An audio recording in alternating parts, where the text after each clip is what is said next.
Hej, vi er taget til Landdal i Tjekkiet, nede ved Lipmusøen. Og de næste par dage, der skal vi ud og prøve diverse ting hernede, som vi skal op og prøve liften, vi skal op og prøve Trekronerne heroppe. Det er et stort tårn, man kan komme op og kigge i. Vi skal ud og køre mountainbike, vi skal prøve noget, de kalder river rafting. Det er måske så lidt voldsomt, men det alt sammen skal vi ud og prøve, og meget mere. Og undervejs, der vil jeg fortælle lidt om priserne hernede på mad og diverse ting. Så følg med, og så lad os se, om det er noget for jer. Ja, men så er vi på vej op, og jeg har tjekket lidt priser, og hvis du er en voksen person, der skal op, så koster det 60 kroner, og det samme ned, så det er 120 kroner per vej. Skal du have cykel med, fordi du skal ud på bikepark, så kan du købe et klippekort med 20 ture på. Det koster så 12 kroner per tur, så det er egentlig det er jo egentlig ret billigt for at få cyklen med op og så drøne ned ad bjerget.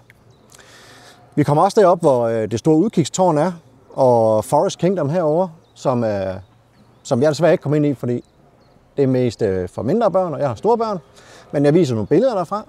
Du kan også godt spise deroppe. Man kan prøve hvis du ikke har lyst til at skulle tage liften ned, så kan man prøve sådan nogle, de kalder scooter, og det er egentlig bare løbehjul, som man tager ned til, og det kan alle prøve næsten. Du kan jo stoppe og stande, som man vil, og vi har prøvet det en gang, og det var virkelig sjovt, og vi skal prøve det igen i dag. Så ja, det var egentlig alt det, man kunne, og så er der fantastisk udsigt deroppe.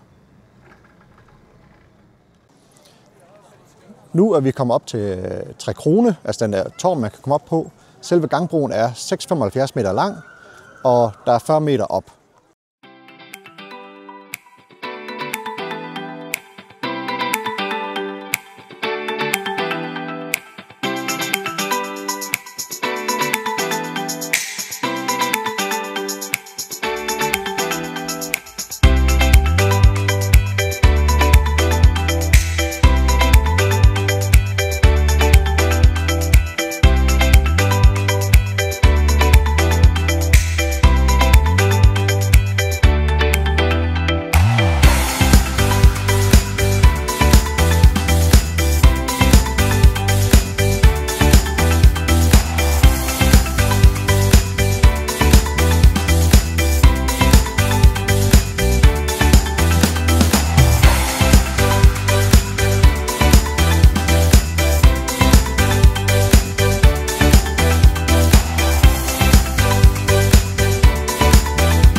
Okay, så nåede vi toppen.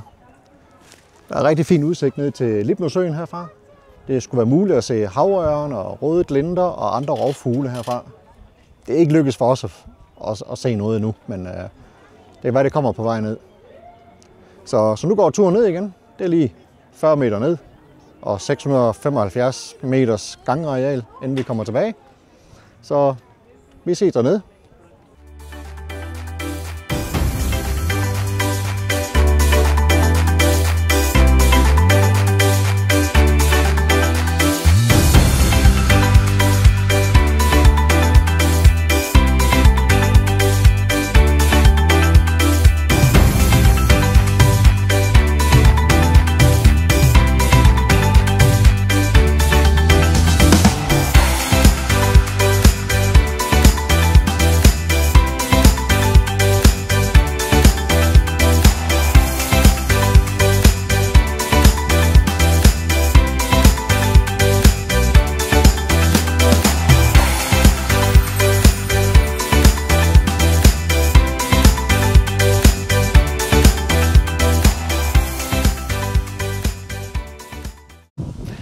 Så er vi kommet ned på de her scooters her. Det koster 75 kroner for at leje en, og man kommer simpelthen helt op fra bjerget af, og så ned i sådan en lang rute. Alle kan være med her, vil jeg sige. Det er alle pengene værd. Det er en sjov rute. Børn ned til, jeg ved sgu ikke, 4-5 års alderen kan være med.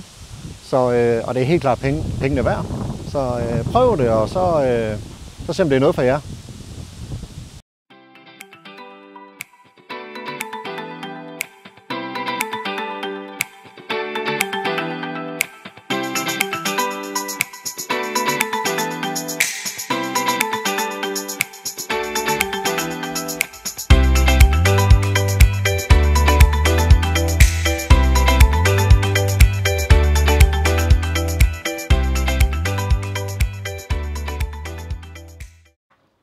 at vi er kommet til noget river rafting, vi skal ud i. Du kan både lege kanoer og sådan nogle raftingbåde på den her flod her, og man kan vælge alt fra, jeg tror det er 2 timer, og så helt op til næste dag. Der er vist nogle ture, der kan du simpelthen overnatte på nogle campingpladser.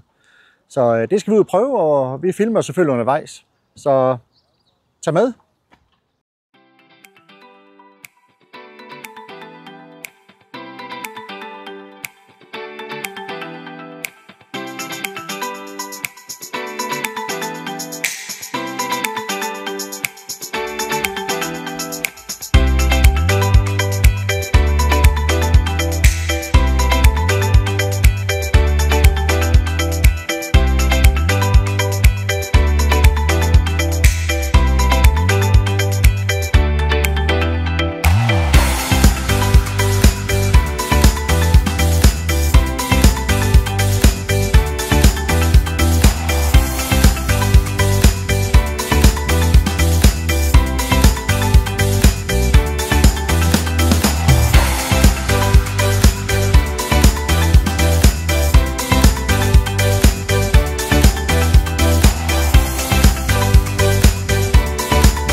Så er vi nået til bobsledbanen. De har 2 baner. Den ene det er en ældre sag, hvor man føler sig nærmest, man sidder helt nede på jorden. Og så er der den nye, hvor man sidder i en nyere vogn med håndtag på. Begge af dem, der kan du faktisk selv bremse den. Så hvis man ikke er så tryg ved sådan en forlystelse, så er det her en af de gode ting, fordi du kan selv styre farten. Man skal bare sørge for, at der er en bagved, der ikke har så travlt. Så er det faktisk en rigtig fin og sjov forlystelse at komme igennem.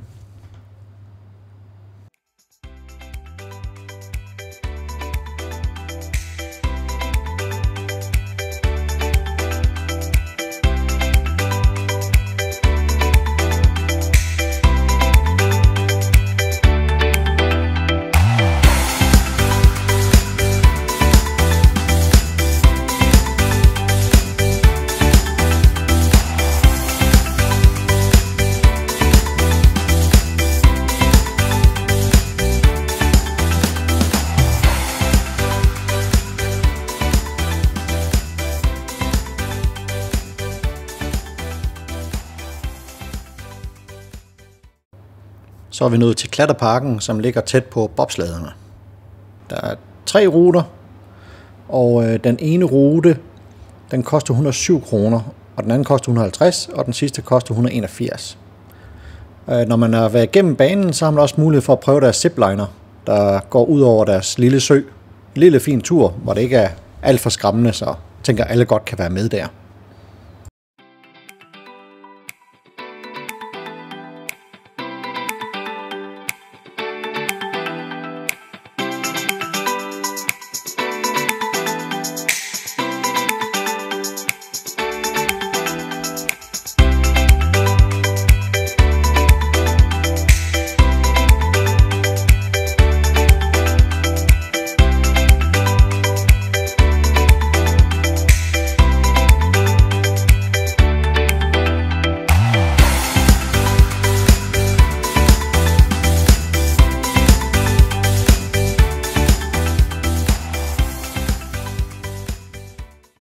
Nu er rejsen ved at være slut, og her til sidst vil jeg bare lige fortælle om, at man selvfølgelig også kan leje en båd og paddleboards her ved søen her, og så tage ud og sejle lidt. Og jeg kan sige, at en pizza hernede koster ca. 50-60 kroner, og du kan komme helt op og betale 750 kroner på en fin restaurant med fine retter, og det er uden drikkevarer. Husk at abonnere på kanalen, og så ellers held og lykke derudad.